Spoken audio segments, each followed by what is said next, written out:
Baik, Bapak Wali, Assalamualaikum warahmatullahi wabarakatuh. Waalaikumsalam warahmatullahi wabarakatuh. Bagaimana kabarnya anak-anak? Baik, Pak. Ada yang nggak berangkat hari ini? Ada, Pak. Siapa? Firman. Baik, sebelum pelajaran dimulai, alangkah lebih baiknya untuk berdoa terlebih dahulu. Marilah kita berdoa dulu. Berdoa selesai. Oke, pada pertemuan kali ini ada yang tahu kita mau belajar apa? Enggak, Pak.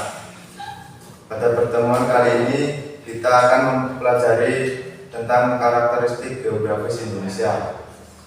Ada yang tahu apa itu letak geografis? Mas Huda? Belum tahu, Pak. Ya, letak geografis adalah letak suatu wilayah atau negara berdasarkan pada keadaan alam yang sebenarnya. Oke, yang selanjutnya yaitu kondisi geografis Indonesia, yang termasuk ke dalam unsur-unsur lingkungan geografis meliputi unsur letak, relief, iklim, cuaca, jenis tanah, dan flora dan fauna.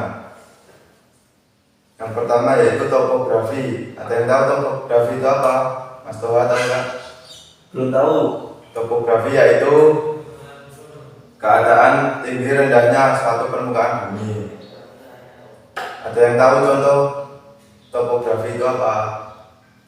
Gunung. Maksudnya Gunung tinggi. dataran tinggi, dataran rendah, dan pegunungan.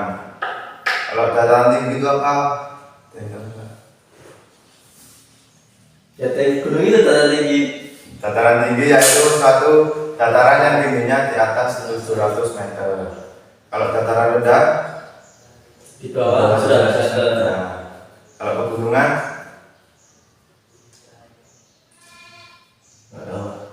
gunungan yaitu suatu barisan bukit atau gunung yang cukup panjang. Yang selanjutnya yaitu cuaca dan iklim. Ada yang tahu cuaca di Indonesia ada berapa? Ada dua. Apa aja? Hujan dan panas. Cuaca penghujan dan kemarau. Kalau iklimnya?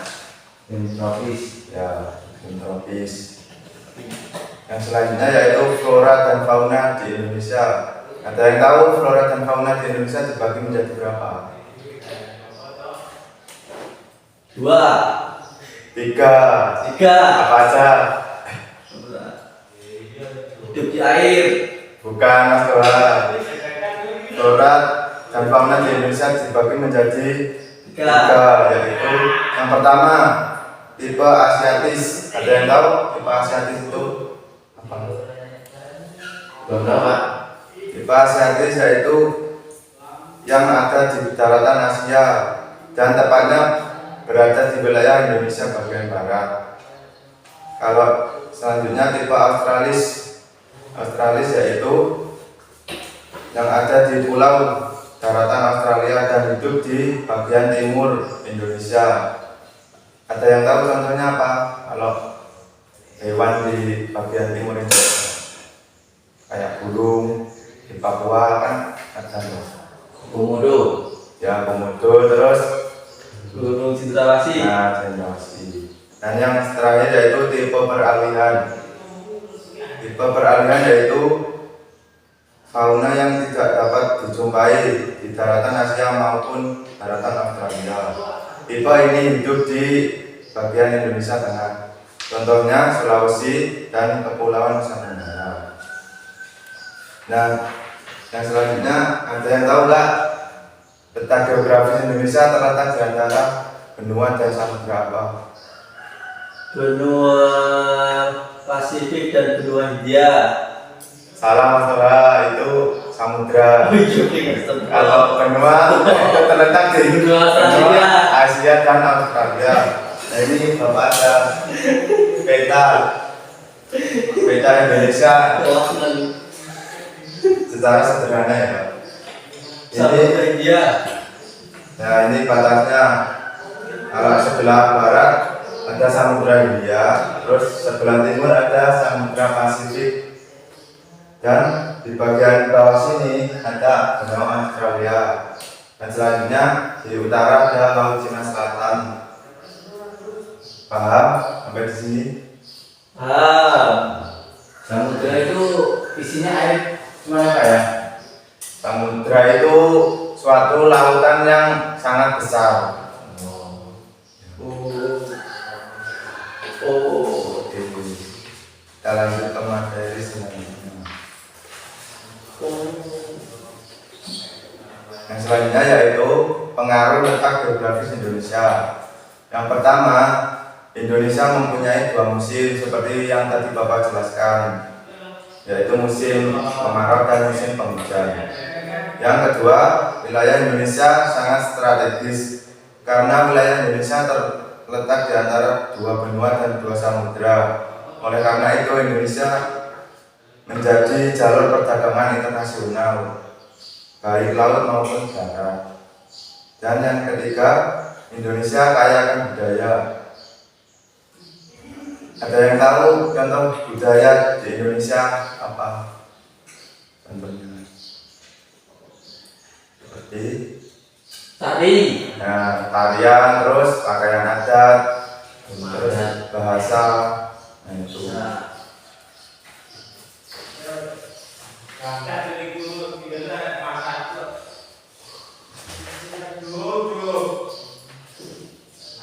Dan selanjutnya yaitu keuntungan letak geografis Indonesia. Yang pertama, keuntungan di bidang ekonomi. Contohnya apa? Ada yang tahu nggak? Penghasilan.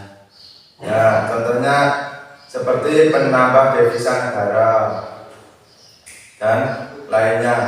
Yang selanjutnya, keuntungan di bidang komunikasi. Ada yang tahu contohnya apa? Nggak tahu Pak. Contohnya yaitu Indonesia kaya akan bahasa.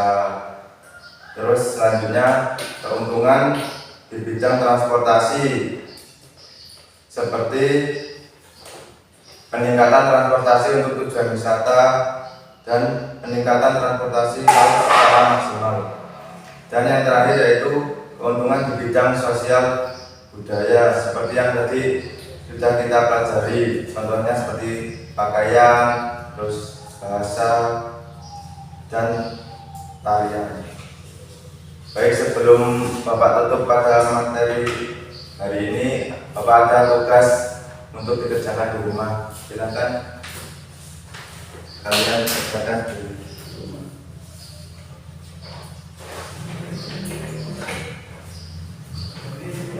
Baik, Bapak rasa cukup untuk pertemuan hari ini. Semoga dapat bermanfaat untuk kalian.